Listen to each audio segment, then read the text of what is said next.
लिखी जाती है। हेलो बच्चों, कैसे हैं आप? उम्मीद करती हूँ आप बढ़िया और एकदम मज़े में होंगे और अपनी पढ़ाई में व्यस्त होंगे। तो चलिए आपकी पढ़ाई को हम और आगे बढ़ाते हैं और पढ़ते हैं अपना प्रथम अध्याय, जिसमें हम जानेंगे भाषा और व्याकरण के विषय में।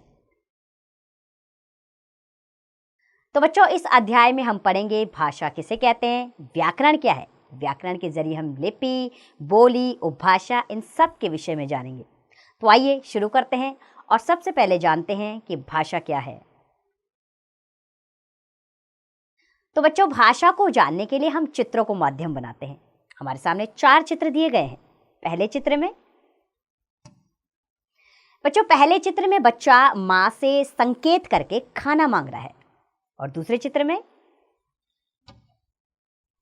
में बच्चों अध्यापिका बच्चों को चुप रहने का संकेत कर रही है। तीसरे चित्र में हरी बत्ती चलने का संकेत कर रही है और चौथे चित्र में महिला संकेत करके रिक्शा रोक रही है।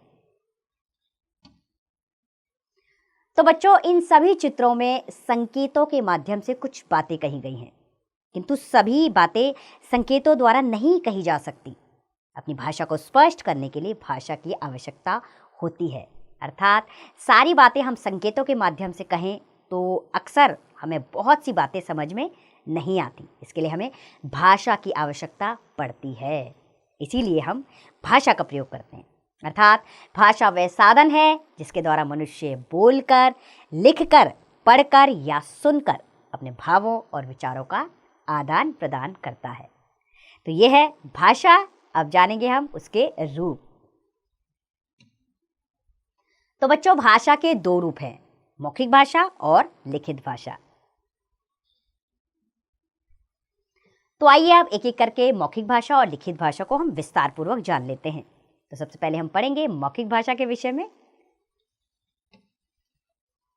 बच्चों, जब मन के भावों को मुख से बोलकर प्रकट किया जाता है तो भाषा का वह रूप मौखिक भाषा कहलाता है। मौखिक भाषा को कथित भाषा भी कहते हैं। मोबाइल में बातें करना, वाद विवाद करना आदि मौखिक भाषा के उदाहरण हैं। पूरे दिन भर में हम लोग मौखिक भाषा का बहुत ज़्यादा प्रयोग करते हैं और आप तो छात्र हैं, स्कूल जाते हैं, आप भी मौखिक भाषा का प्रयोग वहाँ पर करते हैं। दूसरी भाषा का प्रयोग है लिखित भाषा। लिखित भाषा क्या है? जब मन के भावों को लिखकर प्रकट किया जाता है तो भाषा का वह रूप लिखित भाषा कहलाता है। जैसे कहानी लिखना, ईमेल भेजना आदि ये लिखित भाषा के उदाहरण हैं। आप विद्यार्थी रूप में हैं तो आप लिखित भाषा का प्रयोग बहुत करते होंगे, क्योंकि स्कूल में अक्सर मौखिक भाषा का भी प्रयोग होता है और लिखित भाषा का भी आप प्रयोग करते हैं। वहाँ पर दोनों कौशलों का ज्ञान आपको दिया जाता है। आइए एक बार कौशल के बारे में जान लें। क्या है कौशल? तो हम जानेंगे भाषा के कौशल। सुनना, बोलना, पढ़ना और लिखना, ये भाषा के 4 कौशल हैं। इन्हीं 4 कौशलों द्वारा हम भाषा को सही रूप में समझ और सीख पाते हैं।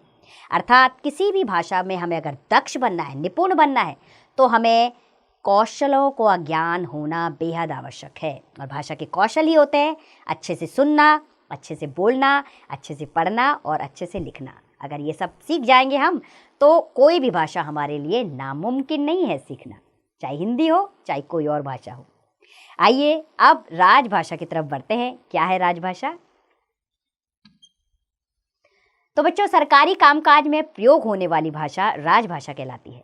अर्थात वह भाषा जिसका प्रयोग सरकार अपने कामकाज के लिए प्रयोग में लाती है वो राजभाषा होती है। हमारे देश की राजभाषा हिंदी है।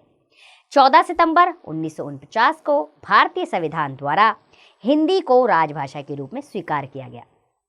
अतः हमारे देश में प्रतिवर्ष 14 सितंबर को हिंदी दिवस मनाया जाता है। आप भी अपने विद्यालयों में हिंदी दिवस मनाते होंगे, आपको ये तारीख अच्छे से याद होगी। केवल विद्यालयों में नहीं, सारे सरकारी कार्यालयों में हिंदी दिवस 14 सितंबर को मनाया जाता है, लेकिन ये एक हिंदी सप्ताह के रूप में मनाया जाता है। अर्थात पूरे सप्ताह हिंदी में ही सारा कार्य होगा।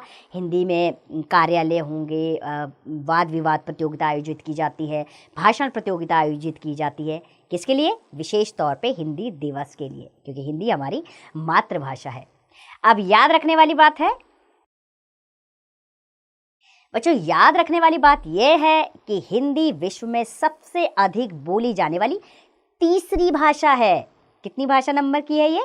तीसरे नंबर की भाषा है। सबसे ज़्यादा बोली जाने वाली तीसरे नंबर में आती है हिंदी भाषा हमारी। तो ये पढ़ा हमने राजभाषा क्या है, अब हम जानेंगे बोली क्या है। तो बच्चों, बोली साधारण बोलचाल की वह भाषा है जो किसी क्षेत्र या स्थान विशेष में बोली जाती है। जैसे कि गढ़वाल में गढ़वाली, कुमाऊं में कुमाऊनी, हरियाणा में हरियाणवी बोली बोली जाती है और हिमाचल में हिमाचली बोली बोली जाती है। तो बच्चों, बोली का प्रयोग केवल बोलचाल के रूप में किया जाता है, अर्थात बोलने के लिए इसका प्रयोग किया जाता है। इसे प्राय लिखा नहीं जा सकता क्योंकि ये एक छोटे से क्षेत्र तक सीमित होती है। अक्सर लिखने में किसका प्रयोग होता है? जो भाषा का या उपभाषा का रूप ले लेती है, अर्थात एक सीमित दायरे से ज़्यादा लोग जिन बोलियों को जानने लग जाते हैं वो ही साहित्य रचना में प्रयोग में आने लगती है। जैसे कि जब बोली में साहित्य रचना होने लगती है तो वह उपभाषा बन जाती है। क्या बन जाती है? जब बोली में साहित्य की रचना, अच्छा लेखन कार्य शुरू हो जाता है तो वह उपभाषा कहलाती, तब वो बोली नहीं कहलाती, तब वो उपभाषा बन जाती है। जैसे ब्रज और अवधी दोनों ब्रज तथा अवध की क्षेत्रीय भाषाएं यानी कि ये बोलियां थी, परंतु सूरदास जी ने ब्रज भाषा में सूरसागर की तथा तुलसीदास जी ने अवधी भाषा में रामचरितमानस की रचना की है, जिसके कारण ये दोनों बोलियां उपभाषाएं बन गई है। अर्थात इन बोलियों में इन साहित्यों की रचना की गई, इसलिए अब ये बोलियां ना रहकर उपभाषाएं बन गई है। कौन सी? ब्रज और अवधी। तो ये थी बोली। अब पहुंचते हैं लिपि पर। तो बच्चों, आरंभ में भाषा केवल बोली जाती थी, इसका कोई लिखित रूप नहीं था। धीरे धीरे इसके लिखित रूप की आवश्यकता अनुभव होने लगी, जिसके परिणाम स्वरूप प्रत्येक बोले जाने वाली ध्वनि के लिए निश्चित चिन्ह बनाए गए। ये चिन्ह ही लिखित भाषा के वर्ण या अक्षर बने। तो इस प्रकार प्रत्येक भाषा का अलग अलग प्रकार से भाषा लिखी जाने लगी। अर्थात किसी भी भाषा के लिखने की विधि को लिपि कहते हैं। अर्थात अगर आपको किसी भाषा को जानना है तो उसके वर्णों का ज्ञान और उसकी लिपि का ज्ञान होना बेहद आवश्यक है। आइए अब विभिन्न भाषाएं और अलग अलग लिपियां किस किस लिपि में लिखी जाती हैं उनको जान लेते हैं।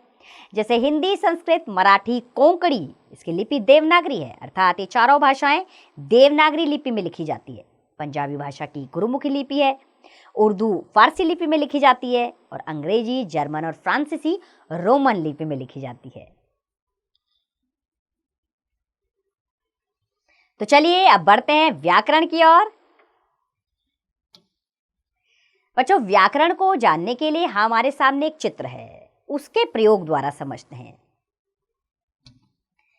बच्चों, इस चित्र में एक बच्चा कह रहा है तुमने क्या कर रहे हो, और दूसरा कह रहा है हम खेल रहा हूं। तो जब मैं बोल रही हूं तो आपको कुछ सुनने में अटपटा लग रहा होगा।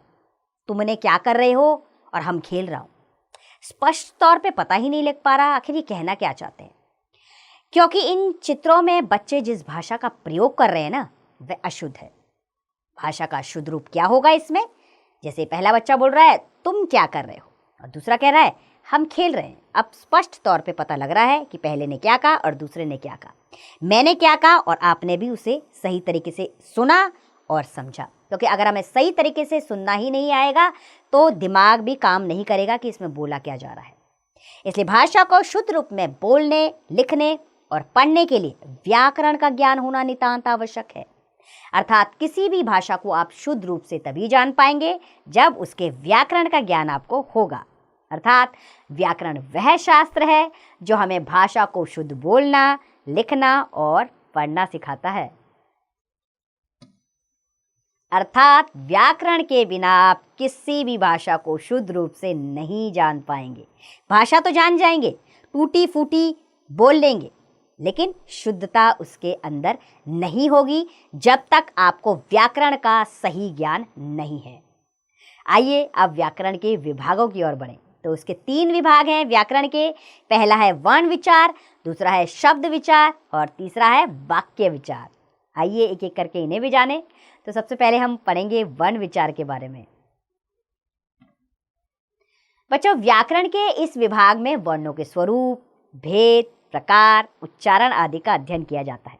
अर्थात इस विभाग में हम वर्णों के विषय में जानते हैं, कौन कौन से वर्ण हैं, उसके भेद कौन से हैं, उसके प्रकार कौन से हैं, उनका उच्चारण किस तरह किया जाता है। ये सारा अध्ययन वर्ण विचार के अंदर आता है।